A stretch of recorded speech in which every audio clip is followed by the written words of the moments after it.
Describir un dinosaurio investigando sus dientes, un malestar a través del polen o nuestra realidad vista con ojos ajenos. La ciencia se puede contar en el cine y nuestro lugar puede describirse analizando rocas. En Sobre Ciencia vamos a recorrer los caminos del conocimiento, conversando con periodistas en otros países, descubriendo lo que la geología ve en Montevideo, reconociendo nuestro fabuloso pasado prehistórico, cuando la Tierra era diferente, o lo que nos cuentan sobre nuestra salud los árboles o las microscópicas partículas que flotan en la atmósfera.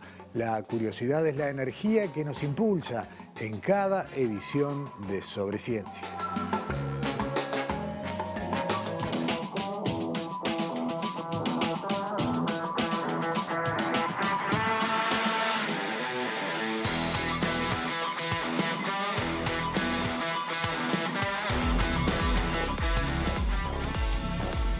Las comparaciones suelen ser odiosas, pero siempre son una buena manera de ponderar determinadas situaciones o hechos. En este tiempo de pandemia nos acostumbramos a recibir datos de otros países que fueron útiles para saber cómo lo estábamos haciendo en Uruguay. Cantidad de casos, acciones de los gobiernos, vacunas, letalidad y otros números se volvieron moneda corriente en informativos y también en las conversaciones cotidianas. Hoy vamos a dedicar el inicio de Sobre Ciencia a conocer en detalle dos realidades bien diferentes, correspondientes a países que tomaron distintos modelos de acción ante la pandemia: Israel y Brasil. Y contrastaremos algunos de esos datos con Uruguay, por ejemplo. En números brutos, podemos decir que Brasil ya superó los 400.000 muertos por COVID-19 desde el inicio de la pandemia, que Israel ronda los 6.400 fallecidos, mientras que Uruguay lamenta por estos días algo más de 2.700 víctimas fatales. Pero, ¿cómo leer estos datos en contexto? Podemos analizar, por ejemplo, la relación de casos nuevos por habitante, tomando los últimos 7 días móviles hasta el 1 de mayo. Ahí podemos ver claramente cómo van evolucionando los números y llegamos a la conclusión que Uruguay es el que peores datos presenta, más que duplicando a Brasil, un dato que de alguna manera sorprende visto así. También podemos, y siempre en relación a la población de cada uno de estos países, ver la cantidad de muertos que ha dejado la pandemia. Esto es lo que se conoce como la tasa de mortalidad. Insisto, mortalidad, víctimas sobre la cantidad de población total de cada nación. Esta es la comparación entre los tres países que estamos analizando hoy: Israel, Brasil y Uruguay. En este indicador vemos que Uruguay e Israel tienen datos relativamente similares, sin embargo muy por debajo de lo que es el dato de Brasil en esta tasa de lo que sería en este caso la letalidad. Y vamos a ver en este caso otro gráfico en el que se van a dar datos que también comparan en este caso lo que son los fallecidos por cada habitante, y acá también se nota lo que veníamos comentando, la paridad entre lo que son los números de Israel y de Uruguay, mientras que se dispara la tasa de Brasil, probablemente indicando diferencias en lo que es la atención sanitaria recibida por las personas que han padecido la enfermedad. Pero podemos detenernos también, y ya para entrar en el tramo final de este repaso previo, en lo que ha sido la evolución de la vacunación en cada uno de los tres países. Claramente, como se puede ver, Israel empieza mucho antes, lo hace incluso en el año 2020, lo hizo además de manera sostenida, teniendo ya inmunizada con al menos una dosis algo más del 60% de su población. Uruguay, en cambio, fue el último de los tres, el que empezó, pero lo viene haciendo de manera sostenida, lo viene haciendo de manera rápida, y ya habiendo superado el dato de 1/3 de la población inmunizada. Brasil lamentablemente empezó a tiempo, pero en un ritmo muy lento, y por allí están los datos. Pero estos son los números. ¿Qué cuenta la gente? ¿Cómo es la vivencia? ¿Qué pasa en estos países? Vamos a pedir la mirada especializada de colegas, de periodistas que están en en algún caso en Brasil, en otro en Israel, y vamos a comenzar este recorrido por la ciudad de San Pablo. Le agradecemos mucho este contacto a Roxana Tabacman, es periodista especializada en salud, cofundadora y directora de contenido de la Red Brasileira de Jornalistas y Comunicadores de Ciencia. Espero haberlo dicho con cierta dignidad, la Red Consciencia. Además, Roxana es autora de un libro, Biovigilados. Era una ficción científica, se publicó 3 años antes de que empezara la pandemia, pero termina siendo una especie de anticipo, toda una historia. Estás en Brasil desde 2001, Roxana, bienvenida, muchas gracias por estar aquí. Hola, muchas gracias, Gustavo. Solo un pequeño cambio que justo cambió la comisión directiva de la Red de Conciencia. No estoy más como directora, pero soy cofundadora, que es mi mayor orgullo. Es ni más ni menos, ¿no? Y más en un país tan grande. Sí. Roxana, Brasil es justamente eso, muy grande, y la realidad de la epidemia también cambia por regiones. Por eso, cuando uno ve los grandes números, se encuentra con una idea distorsionada. Ciudades con muchos problemas y otras tal vez no tan críticas. ¿Cómo describirías el escenario hoy? La verdad que yo diría que todo el país está con problemas muy graves. Sí, las escenas de falta de oxígeno se vieron para Manaos, pero en realidad la tasa de ocupación de los hospitales está alta y la realidad es que hay todavía mucha negación de la epidemia. La gente parece haberse acostumbrado con que 3.000 muertos por día es un número aceptable, y la gente que no respetaba, porque hoy en día se sabe cómo cuidar, y la gente que no respeta, que anda sin barbijo, todo eso sigue haciéndolo. Esto es un poco un reflejo de las políticas públicas, a diferencia de otros países. Tenemos la ciencia y los periodistas, digamos 99% de los periodistas con la ciencia, y del otro lado está el mandato político de la famosa gripeciña, donde se esperaba hacer, no sé, mágicamente una inmunidad de rebaño y que no pasara nada. Y lamentablemente hay mucha gente que sigue pensando eso, incluso muchos médicos.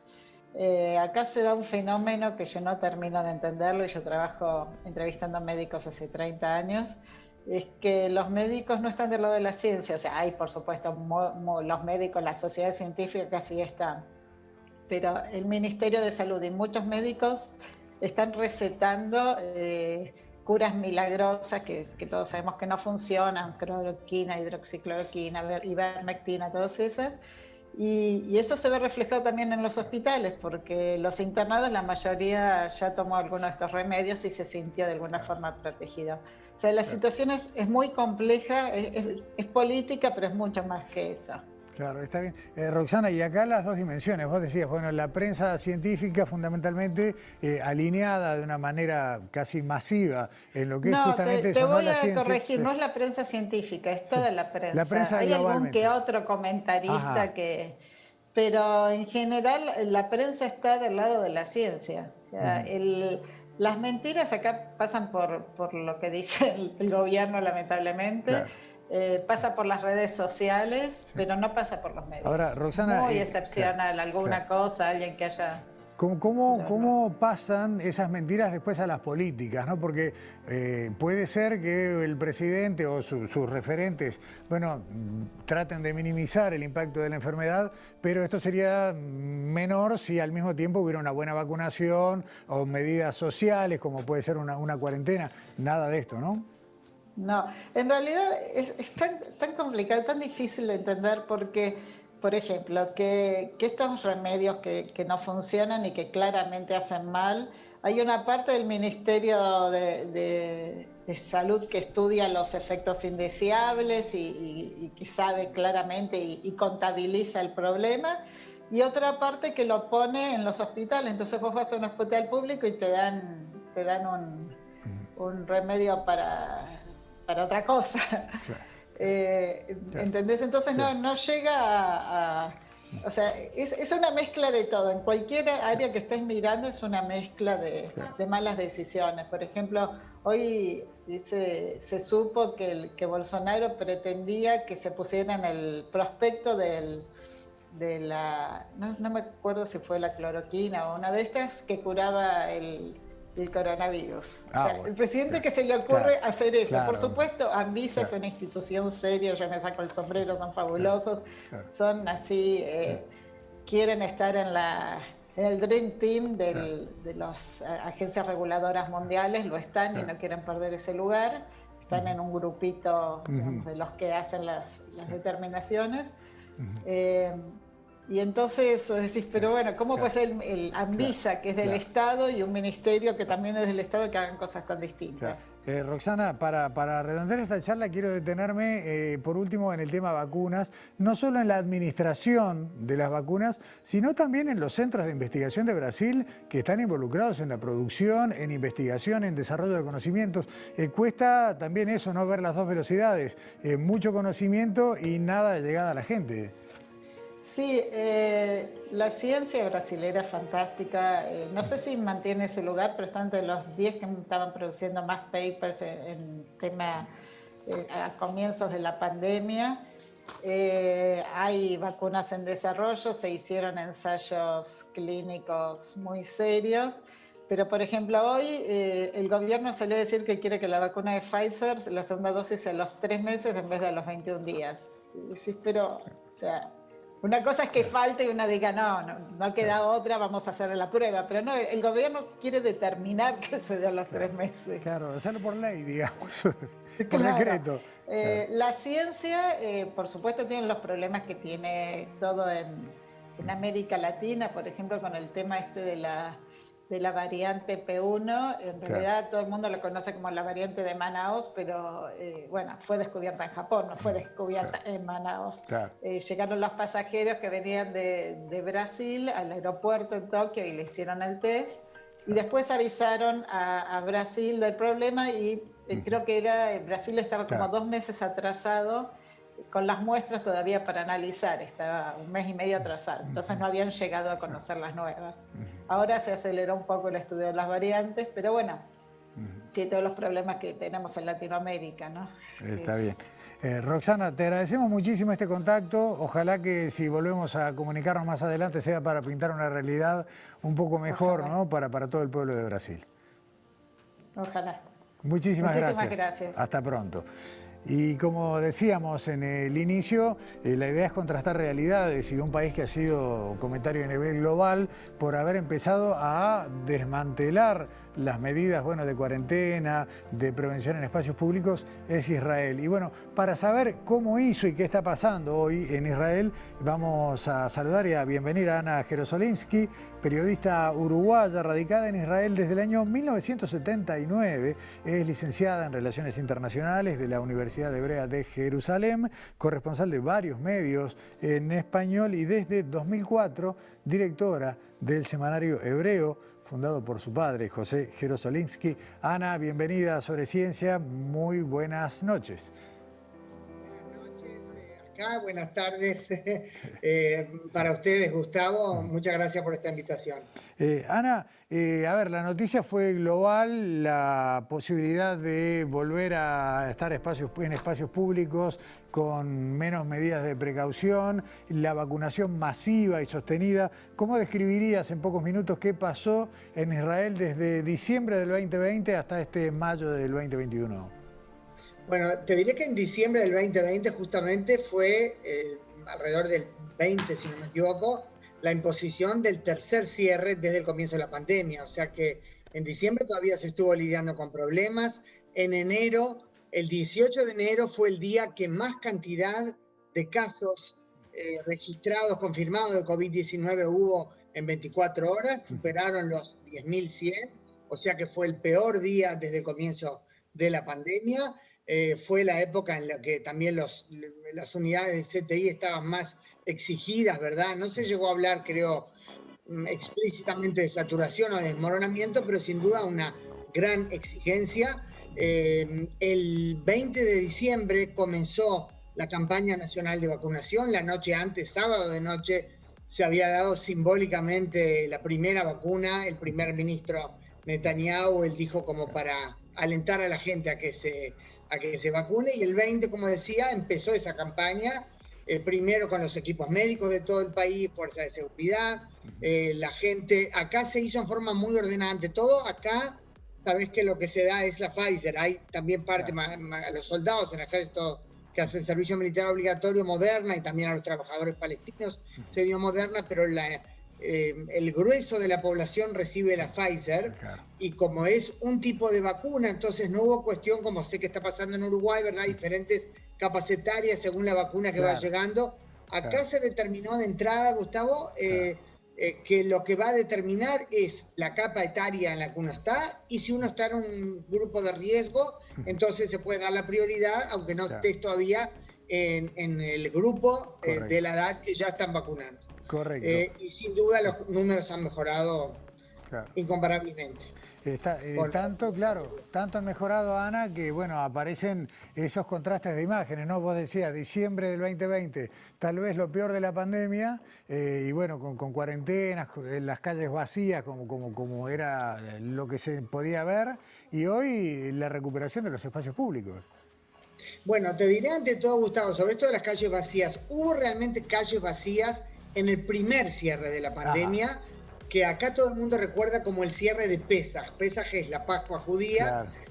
que fue, creo que el 8 de abril. El 14 de marzo del 2020 se impuso el comienzo del primer cierre. Ahí sí que las calles estaban desiertas. Era para una obra fotográfica interesante ver, ¿sabes?, los paisajes icónicos de Jerusalén y de tantos otros lados, realmente sin un alma. La gente lo cumplía, la gente tenía miedo, y recién comenzaba todo esto. En los otros dos cierres, uno impuesto en...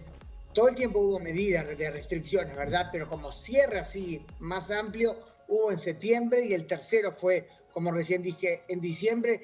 No se podía comparar en absoluto con aquel primero en cuanto a la percepción en la Sí, calle de qué medidas se cumplían, o claro. sea, cuánto se había reducido la movilización de la gente. Ahora, Ana, Pero sin perdóname, duda ahora es otra sí. cosa totalmente Claro. distinta. Perdóname que te corte ahí, me quiero detener en un pequeño detalle brevemente. Esta Sí. diferencia en lo que era la salida a la calle mientras había cierres, ¿tiene que ver con la conducta de la gente, con la obediencia, o administrativamente se dictaron medidas distintas?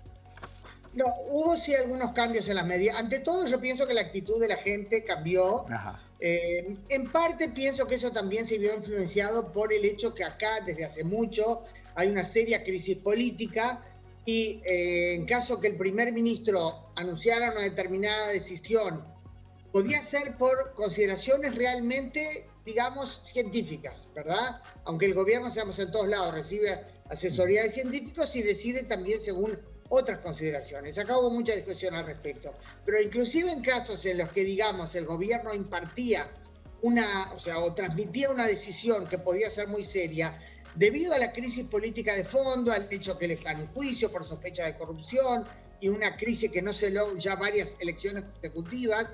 Justamente ahora expira el mandato que le dio el presidente para tratar de formar gobierno, y Netanyahu no lo logró. claro. Todo eso influyó, inclusive si él daba informaba una decisión seria, medio país decía hay que acatar, es por la epidemia, y la otra mitad del país pensaba que es por la crisis, que es por su juicio, ese tipo de Claro. cosas incidía negativamente. Está Pero bien. aparte la gente, o sea, la gente fue teniendo una actitud diferente, y las medidas fueron cambiando. Bien. En determinado momento, Sí. cuando se permitía, por ejemplo, sí ir al lugar de trabajo, Claro. y no era todo tan estricto que no salís a 100 metros de tu casa, eso irradiaba una sensación de que puede ser las cosas un poco más light. Bien. E Ana, influyó, por supuesto, en lo sí. general. En el último minuto, contame cómo es hoy, cómo ha sido esta última parte del tiempo con bueno, ese retorno a cierta normalidad. Ante todo, te diré algo de lo que más se habla, que el 18 de abril se canceló la obligatoriedad de usar mascarilla, Claro. ¿verdad? Barbijo, Sí. tapaboca en la vía pública. Algo muy simbólico, porque se ve a la gente, es lindo poder respirar al aire libre, más que ya está bien el tiempo acá, cuando Claro. empieza el calor es complicado. Pero para mí más importante es que ese mismo día los alumnos de todo el país pudieron volver a clase, en escuelas, primarias, en liceos. Eso es de fondo mucho más importante que no tener que usar el barbijo. Los números cambiaron en forma impresionante de aquel enero que yo te decía, de más de 1.100 casos, más de 10.100 casos en un día, se pasó hace ya varios días, hay menos de 100 nuevos contagios Claro. por día, cada 24 horas. Hay en estos momentos poco más de 1.200 casos activos. Como bien tú dijiste al comienzo, ya inclusive más de 5 millones con la segunda dosis de la vacuna. Los números son muy alentadores y se espera que dentro de poco también se pueda comenzar a vacunar a la capa etaria de entre 12 y 15 años, claro, lo cual va a ser muy positivo y aportar más aún. Ana Gerosolinski, muchísimas gracias. Ojalá que esto no tenga marcha atrás y que, bueno, sigamos viendo cómo va a ser recuperar la normalidad de a poco en todas partes. Hasta pronto. Gracias, Gustavo. Gracias. Hacemos la primera pausa en este Sobre Ciencia de hoy. A la vuelta vamos a hablar de piedras, plantas y dinosaurios.